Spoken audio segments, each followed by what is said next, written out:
तुमने हमेशा ऐसा सुना होगा, बचपन के दोस्त ना सबसे अच्छे होते हैं, स्कूल की यारी सब पे भारी। मेरी कमर, नीचे उतरो भाई, नीचे उतरो जल्दी। तुम्हारे दादाजी ने भी तुम्हें अक्सर उनके बचपन के किस्से सुनाए होंगे। ये देख बेटा, ये संतोष है, मारो बचपन को दोस्त। संतोष और मैं बचपन में अठन्नी का क्रीम रोल खाते थे, कुरुम कुरुम। एंड चलो ठीक है, मैं मानता हूँ बचपन के दोस्त अच्छे होते हैं, मगर बेटे एक बार मैंने और संतोष ने ना सुरंग खोद दी थी, सोना निकला था उसके अंदर से, फिर सरकार ने हमें डंडे मारे थे। ये देख निशान। दादाजी, हो गया आपका पार्ट, मेरे को वीडियो आगे बढ़ानी है। तो तुम्हें याद होगा, हम सबको हिंदी में एक चैप्टर हुआ करता था, मेरा सच्चा मित्र। उस चैप्टर में वो मित्र को ऐसा दिखाया है, मेरा सच्चा मित्र मेरे सुख दुख में साथ दे, जरूरत पड़ने पर साथ दे। वो चैप्टर पढ़ के तुम अपने दोस्त की तरफ देखते हो और बोलते हो, तू मेरा सच्चा मित्र। एंड उसी मित्र के साथ 5 साल बाद तुम पानी पूरी के ठेले पे लड़ रहे होते हो। भाई खिला दे यार, सूखी पपड़ी तो है भाई, 1 रुपए की तो आएगी, चरका लग रहा ना मेरे को। खिला दे यार, मीठी चटनी लगा के सूखी पपड़ी पे। अबे भाई क्या खिला दे सूखी पपड़ी, तेरे को 1-1 रुपए की सूखी पपड़ी खिला खिला के इधर देख मैं सूख चुका हूँ। दिखा दी अपनी औकात, अपनी वाली दिखा दी। 1 रुपए की पपड़ी नहीं खिलाएगा भाई को। भैया चटनी डाल दो यार मुंह में थोड़ी सी। यही चीज मेरे साथ भी हुई थी। नहीं, सूखी पपड़ी वाली नहीं, बचपन के दोस्त बदल जाना। 2019, आज से 3 साल नहीं 2 साल, 3 हाँ 3 साल पहले, उस टाइम मुझे पता चला कि अकेला होना कैसा लगता है। खुद को अपने रूम में बंद कर लेना, किसी से बात ना करना और पूरे टाइम अंधेरे में रहना, जैसे कोई नई प्रजाति का जीव हूँ मैं। अरे भाई लाइट बंद करो। वो ईमो बच्चे नहीं होते जिनके मुंह पे टैटू वैटू होते हैं। देखो मैं दुखी हूँ, मेरे रूम में कोई मत आना, पूरी दुनिया का दुख मेरे सीने में है।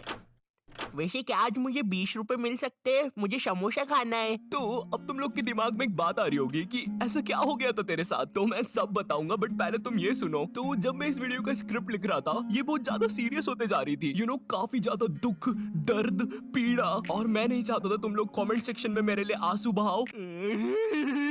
चुप हो जाना भाई, ऐसे नहीं योर रोते यार। टाइप। तेरे को बोला ना रोते नहीं है। तो मुझे ये वीडियो को सीरियस नहीं करना था, मुझे इसे अपने टाइप का बनाना था, लेकिन इस वीडियो में तुम्हें नॉट टू टाइप से ज्यादा आयु का नजरिया दिखेगा। लेकिन भाई ये आयु कौन है? अबे साले, मेरा नाम है आयु। तो 12th क्लास, ये वो क्लास है जिसके सारे बच्चे ना मुझसे नफरत करते थे। क्यों मगर मैंने ऐसा क्या किया था? क्या मैंने इनके बुढ़े बाप को सीढ़ी से धक्का दे दिया था?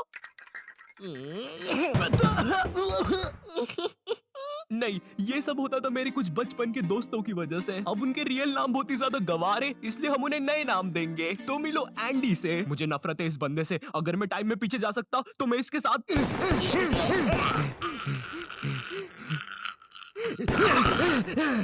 एंडी बहुत ही घमंडी बंदा था, इसे लगता था ये स्कूल में सबसे ज्यादा कूल है, सारी लड़कियां इसके पीछे है, जो कि बिल्कुल भी गलत था। इसकी एक गर्लफ्रेंड बनी थी, उसके लिए भी हमें शैतान को क्या पता कितने मासूम बच्चों की बलि चढ़ानी पड़ी थी। इसकी दोस्ती स्कूल के बाहर जो आवारा बच्चे थे उनसे भी थी, जो कि एज में हमसे बहुत ज्यादा बड़े थे, और इस बेवकूफ को उस बात का भी घमंड था। तेरे भाई के पास दोस्तों की कमी नहीं है। एंडी मेरी स्कूल में 4th क्लास में आया था, किसी गाँव से। मैं उसके गाँव का नाम तो भूल गया, बट नाम सुन के ऐसा लगता था वहाँ पे चिंपांजी और हाइना रहता है, क्योंकि एंडी की शक्ल भी चिंपांजी और हाइना जैसी थी। और मेरे जो बाकी के दोस्त थे वो सब लोग एंडी की हाँ में हाँ मिलाते थे। तो एंडी और मैं बचपन में बहुत अच्छे दोस्त हुआ करते थे, क्योंकि बचपन में बस दोस्ती हो जाती है, ठीक है, मुझसे मत पूछो कैसे होती है, बस हो जाती है। उसके बाल मेरे जैसे दिख रहे हैं, आज से वो मेरा दोस्त। बचपन में एंडी मेरे घर आता था, मैं उसके घर जाता था, हम लोग बहुत अच्छे दोस्त हैं। पर धीरे धीरे टाइम बीतता है, हम लोग बड़े होते हैं, 11th क्लास आ जाती है, टीनेज। एंड टीनेज में सबको अटेंशन चाहिए होता है। एंड मैं झूठ नहीं बोलूंगा, बट मैं स्कूल में पॉपुलर था, हाँ, क्योंकि मुझे फुटबॉल बहुत अच्छे से खेलते आता था। मैं बहुत अच्छा खेलता हूँ, मतलब था, अभी तो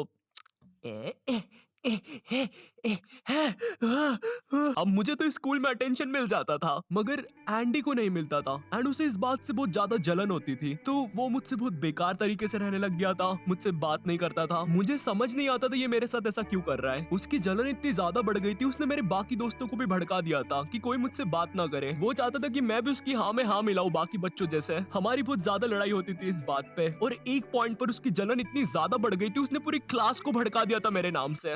अब कोई मुझसे बात नहीं करता था। थोड़े से स्कूल के अटेंशन के पीछे इस बंदे ने मेरी पूरी सोशल लाइफ खत्म कर दी थी, तो मैंने अकेला रहना स्टार्ट कर दिया था और मुझे फर्क भी नहीं पड़ रहा था कोई मुझसे बात कर रहा है या नहीं। ओह वैसे हाँ, 11th क्लास में मेरी एक गर्लफ्रेंड भी हुआ करती थी, उसका नाम देंगे हम लोग शार्लेट। और अभी के लिए बस इतना याद रखो, ये बहुत ही बेवकूफ लड़की थी, इतनी ज्यादा कि इसको अगर तुम बोलोगे हाँ ये देखो ये ड्रैगन है, ओ ड्रैगन, मुझे तो डर लग रहा है। हाँ ये लड़की थी मेरी गर्लफ्रेंड। उस हिसाब से तो ज्यादा बेवकूफ मैं हुआ। खैर तो मैंने अब अकेला रहना स्टार्ट कर दिया था, पर एंडी को कहाँ चैन पड़ रहा था। उसने सोचा ये बंदा ऑलरेडी अकेला है, चलो अब इसे परेशान करते हैं। बस फिर क्या था, उसके बाद वो लोग ग्रुप बना के मेरे पीछे पड़ गए, मुझे मारने की धमकियां देना, उल्टी सीधी बातें बोलना, क्लास के अंदर बोलना, क्लास के बाहर बोलना, ग्राउंड में बोलना, लंच में बोलना, मोदी जी के साइड में बोलना, चांद पे बोलना, स्पेस में बोलना, सोते समय बोलना। अरे बस कर यार भाई, स्कूल में आऊंगा, स्कूल में बोल लेना यार। मैं स्कूल में बहुत ज्यादा बुली फील करने लग गया था, मेरा स्कूल जाने का मन नहीं करता था। इतने सबके बीच अगर मेरे पास कोई बात करने के लिए था तो वो शार्लेट थी, वो मुझे अच्छा फील करवाती थी, मगर वो बेवकूफ थी, ये चीज हम नहीं भूलेंगे। मैंने अब घर से भी बाहर निकलना बंद कर दिया था, मुझे डर लगता था यार, क्योंकि एंडी के बाहर आवारा दोस्त भी होते थे और मैं बस 17 का था। मैं नहीं चाहता था मैं जैसे ही बाहर निकलूं वो रहा मारो। पूरा 11th क्लास में यही सब चलता है और 11th क्लास खत्म हो जाती है, अब 12th क्लास आ जाती है और मैं तुम्हें अपना 12th क्लास का रोना सुनाऊं उससे पहले तो अब 12th क्लास आ गई थी है। और मैंने सोच लिया था कि मैं कोई भी दोस्त नहीं बनाऊंगा, किसी पर भी भरोसा नहीं करूंगा सिवाय अपनी बेवकूफ गर्लफ्रेंड के। वाओ, फिर तो सब कुछ ठीक हो गया होगा ना, नॉट यू टाइप पापी। हाँ? पापी। अरे भाई क्या हो गया? मैं ठीक हूँ, मैं ठीक हूँ। तो अब 12th क्लास में मेरा एक दोस्त बनता है एंड्रयू। ये बंदा क्लास का टॉपर था और इसकी दोस्ती एंडी से भी थी और मुझसे भी थी, और एंड्रयू मुझसे अच्छा भी था, तो हम लोग दोस्त बन गए थे। एक सेकंड, क्या बोला तूने अभी? दोस्त बना लिया? वो इतना सब होने के बाद फिर से दोस्त बना लिया? अकेला लग रहा था। अकेला लग रहा था? तुम्हें पता भी है अकेला लगना कैसा होता है? ये देखो, ये चिंटू है, ये इतना अकेला ही है, इसके घर के लोहे से बात करता है। तुम ऑमलेट खाओगे? बताओ यार, तुम मुझसे कभी सीधे मुंह बात भी करोगे? बेचारा चिंटू। नहीं, चिंटू बेचारा नहीं है, बेचारे अब तुम बनने वाले हो। एंड्रयू और मैं काफी अच्छे दोस्त बन गए थे, हम लोग साथ में ही पढ़ाई करते थे। मुझे ऐसा लगता था कि हाँ अब सब कुछ सही हो जाएगा, पर पता है अक्सर जैसा तुम सोचते हो वैसा होता नहीं है। तुम लोग हंस क्यों रहे हो मुझ पे? मैं तो अभी से बता रहा हूँ, वीडियो में आगे जाके इसकी बैंड बजने वाली है। तुम में से कोई शर्त लगाएगा मुझसे 5 रुपए की बीड़ी की? 12th के प्री बोर्ड एग्जाम्स आ जाते हैं और प्री बोर्ड एग्जाम्स में मेरे एंड्रयू से ज्यादा नंबर आ जाते हैं, और उस टाइम एंड्रयू क्लास का टॉपर था। एंड्रयू उस टाइम बहुत ज्यादा शॉक हो गया था, वो मेरे सामने खुश होने का दिखावा कर रहा था, लेकिन उसके अंदर क्या चल रहा था मुझे नहीं पता था। तूने तो बढ़िया नंबर लेके आया यार, वेरी नाइस। मेरे साथ पढ़ के मेरे से ज्यादा नंबर ले आया यार, तू तो गजब। अरे शिट।